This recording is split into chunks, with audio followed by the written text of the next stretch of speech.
On va parler dans cette vidéo du modèle de l'atome. Alors, le modèle, on va tout de suite le décrire ici grâce à ce schéma. Alors, la première chose à savoir, c'est qu'un atome est neutre. D'accord? Donc, si jamais tu vois quelque chose avec des plus ou des moins, c'est que ce n'est pas un atome, c'est un ion. Un atome, lui, forcément, il est neutre. Et il est composé de quoi? Eh bien, au centre, il est composé du noyau. Dans le noyau, il y a, ici en l'occurrence, un seul proton et deux neutrons. Mais de manière générale, il y a des protons et des neutrons, en nombre différents en fonction de l'élément chimique. Et puis, autour, gravitent, tournent des électrons. Cet ensemble-là, c'est un atome. Alors, dans le noyau, je t'ai dit qu'il y avait des protons et des neutrons. Mais on appelle ça les nucléons, en fait. Les nucléons, un nucléon, c'est indifféremment un proton ou un neutron. Alors maintenant, on va parler des charges, parce que là-dedans, l'atome, lui, il est globalement neutre, mais il y a des éléments chargés.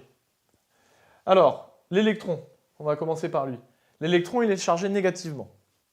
Ensuite, le proton, lui, il est chargé positivement. Et le neutron, mais comme son nom l'indique, lui, il n'a pas de charge, il est neutre.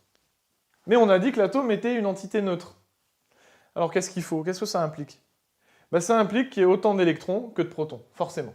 Puisque à chaque fois qu'il y a un proton, il faut que la charge soit contrebalancée par un électron pour qu'il reste neutre. Donc ça, c'est hyper important que tu aies à l'esprit que dès que tu connais le nombre de protons d'un atome, automatiquement, tu connais son nombre d'électrons. On n'a pas besoin de te le préciser, c'est la même chose. Alors ensuite, la masse. La masse de l'atome, c'est-à-dire la masse de tout ça. Qu'est-ce que c'est? Mais en fait, ça se résume à la masse du noyau, parce que l'électron est extrêmement léger comparé aux protons et neutrons, c'est-à-dire comparé aux nucléons. Donc la masse de l'atome se résume à la masse de son noyau. Alors du coup, qu'est-ce qu'on peut écrire assez naïvement? Eh bien, on va écrire que la masse du noyau, donc la masse de l'atome, la masse du noyau, c'est grand A fois la masse du nucléon, et grand A, c'est quoi? Ben, c'est le nombre de nucléons, hein, d'accord? La masse du noyau, c'est le nombre de nucléons fois la masse de chacun. Et cette masse, le nombre de nucléons, c'est noté grand A. Et ça va nous amener à la manière de noter un atome, sa représentation sous forme symbolique. On la représente par, ici, X, grand X. Grand X, ça va être le symbole de l'élément. Et ensuite, en haut à gauche, on écrit un nombre. Mais ici, on est dans le cours, ici c'est générique, donc le nombre, c'est grand A, ça représente un nombre, grand A. Et ça représentera la même chose qu'ici, c'est-à-dire le nombre de nucléons qu'il y a dans le noyau. Mais dans le noyau, il y a des nucléons, c'est-à-dire des protons et des neutrons, mais on va préciser ensuite, ici, en bas à gauche, Z, le nombre de protons. Donc en haut à gauche, il y a le nombre de nucléons, en bas à gauche, il y a le nombre de protons. Ce nombre de protons, on appelle ça aussi le numéro atomique de l'atome.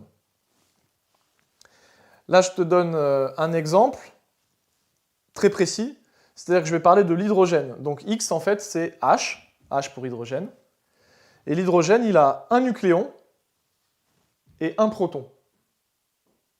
Alors du coup, on peut se dire, il a un nucléon et un proton. C'est pas bizarre, ça?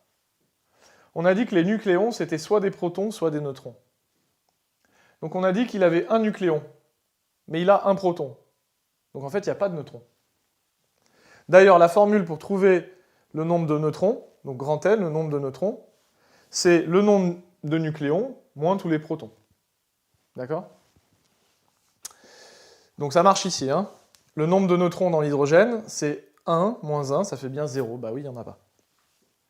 Donc maintenant, on va arrêter de s'occuper du noyau et on va venir s'occuper des électrons. Et on va étudier la répartition des électrons en couches. C'est-à-dire que les électrons se répartissent sous forme de couches autour du noyau. Donc le noyau, il est là au milieu. La première couche, c'est la couche K.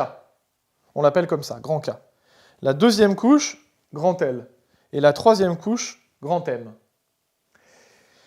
Et les électrons, en fonction de leur nombre, vont venir se répartir sur ces différentes couches en partant de la couche intérieure. Mais il y a une règle, c'est que chaque couche a un nombre maximum d'électrons qu'elle peut contenir. Donc, il faut que tu les connaisses, ces nombres. Donc la couche K, par exemple, elle peut contenir au maximum 2 électrons.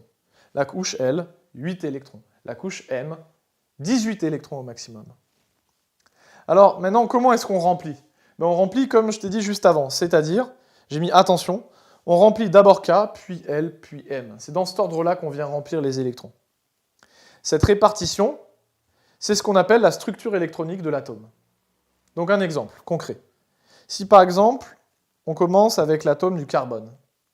Donc l'atome du carbone, il est représenté par la lettre C, il a 12 nucléons et 6 protons. En fait, c'est pas et, c'est dont. Il a 12 nucléons, dont 6 protons. Donc s'il a 6 protons, ça veut dire qu'il a 6 charges plus. Donc du coup, il a forcément 6 charges moins, donc il a 6 électrons. Donc dans cet atome de carbone, j'ai 6 électrons à placer. Bon, je les place, en partant du milieu. Donc j'en ai 6 à placer.